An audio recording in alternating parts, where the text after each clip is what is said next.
ഈ സൂരജ് കുറച്ചു മുന്നേ ഒരു ഇന്റർവ്യൂവിൽ പറയുന്നത് ഞാൻ കേട്ടിരിക്കുകയായിരുന്നു. ആനന്ദ് കഥ പറയുന്നത് കേൾക്കാൻ ഭയങ്കര രസമാണ്. ആനന്ദ് ഇങ്ങനെ നമ്മുടെ ചുറ്റും നടന്ന് പറഞ്ഞുകൊണ്ടേയിരിക്കും. അപ്പം നമുക്ക് തന്നെ തോന്നുന്നു. അപ്പം എനിക്ക് ഊഹിക്കാം, ആ സംവിധായകനും പറഞ്ഞു, ഇപ്പൊ ചിഹ്നവും പറയുന്നു കഥ. അപ്പൊ ആ ഒരു രസമായിരിക്കും അല്ലേ, ആ ഒരു രീതി എങ്ങനെയാണെന്നുള്ളത്.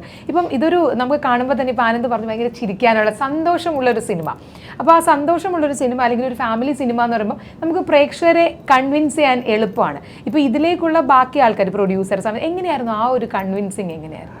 അത് ഈ പറഞ്ഞ പോലെ പല കാര്യങ്ങൾ ആലോചിച്ച് പലപ്പോഴായി സ്റ്റെപ്പായിട്ട് നീങ്ങിയിട്ടാണ് നമ്മൾ ഈ പ്രൊജക്ട് തുടങ്ങുന്നത്. വിശേഷം എൻ്റെ ഓർമ്മ ശരിയാണെങ്കിൽ കോവിഡിന് മുമ്പ് ആലോചിച്ച ത്രെഡാണ്. അവിടെ നിന്ന് കഥയുണ്ടായിരുന്നു, പല സമയത്തായി പല മാറ്റങ്ങൾ വന്നു. പല നടന്മാരുടെ അടുത്ത് പോലും ഒരു സമയത്ത് നമ്മൾ അന്നൊന്നും ചിന്തിച്ചിട്ടില്ല. അന്ന് കഥയുടെ രൂപവും വ്യത്യാസം ഉണ്ടായിരുന്നു, അതൊക്കെ ആലോചിച്ചിരുന്നു. ബട്ട് കോവിഡ് വന്നപ്പോൾ നമ്മളത് കംപ്ലീറ്റ് നിർത്തി, അന്ന് ഷൂട്ട് ചെയ്യാൻ പറ്റില്ല, അങ്ങനെയൊക്കെ ഉണ്ടായിരുന്നു. എന്നിട്ട് ഞങ്ങൾ വേറെ പ്രോജക്റ്റിലേക്ക് പോയി തിരിച്ചു വന്ന് വീണ്ടും ആലോചിക്കുന്ന ഘട്ടത്തിൽ ഭയങ്കര കോൺഫിഡൻസ് കിട്ടുന്ന ഒരു ചില സമയത്ത് എല്ലാം ശരിയാവുക എന്ന് പറയുന്നത് അങ്ങനെയായിരുന്നു. അത് സൂരജേട്ടനാണ് എന്നോട് പറയുന്നത്, ആനന്ദിന് എന്നെ ചെയ്തുകൂടെ എന്ന് ചോദിക്കുന്നത്. അതെനിക്ക് ആദ്യം ഡൗട്ട്ഫുള്ളായിരുന്നു. ആ ഡൗട്ട്ഫുൾ ആവുന്ന ഘട്ടത്തിൽ ഞാൻ എങ്ങനെ ഇത് ശരിയാവൂ, നമ്മളൊരു ആർട്ടിസ്റ്റിനെ വേണ്ടേ, നമ്മുടെ ഒരു മാർക്കറ്റ്, ഒരുപാട് കാര്യങ്ങൾ നമ്മൾ ചിന്തിക്കുമല്ലോ. ഇതൊക്കെ ചിന്തിച്ചിട്ട് സുരേട്ടൻ പറഞ്ഞത്, നമുക്ക് നമ്മൾ ജെന്യൂൻ ആയിട്ടുള്ള സിനിമയാണ് ഉണ്ടാക്കാൻ പോകുന്നത്, നമുക്ക് അതിനെ ഏറ്റവും ഫ്രഷ് ആയിട്ടുള്ളൊരു ഇതാ കൊടുക്കേണ്ടത്. ആനന്ദ് എങ്ങനെ അഭിനയിക്കുന്ന ആർക്കും അറിയില്ല, അപ്പോൾ ചിലപ്പോൾ അതൊരു ഫ്രഷ്നെസ് ആയിരിക്കും എന്ന് പറഞ്ഞു. അതുപോലെ തന്നെയാണ് പ്രൊഡക്ഷൻ്റെ കാര്യത്തിൽ വന്നപ്പോൾ ഒരു സൈഡ് നമ്മളെന്തിനും എല്ലാവരുടെ അടുത്തും പോയി പറയുന്നത്, നമുക്കതങ്ങ് പ്രൊഡ്യൂസ് ചെയ്തുകൂടെ എന്നുള്ള ഇതിൽ. അപ്പോൾ ഈ മറ്റേ ദാസനും വിജയനും പറയണ മാതിരിയാണ് ഞങ്ങളുടെ അവസ്ഥ. ഈ ചിന്ത എന്താണ്, നമുക്ക് നേരത്തെ തോന്നാന്നൊക്കെയുള്ള സാധനമൊക്കെ വരും.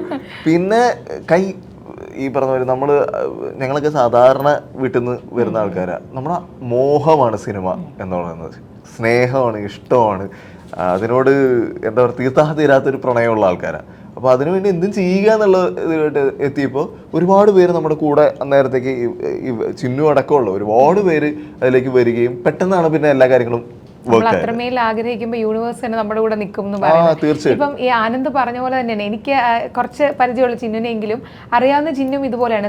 സിനിമ അത്രമേൽ ഇപ്പൊ പറഞ്ഞ പോലെ ഇഷ്ടമാണ്, സ്നേഹമാണ് അല്ലേ ചിന്നു? അങ്ങനെയല്ലേ ചിന്നുവിന് സിനിമ?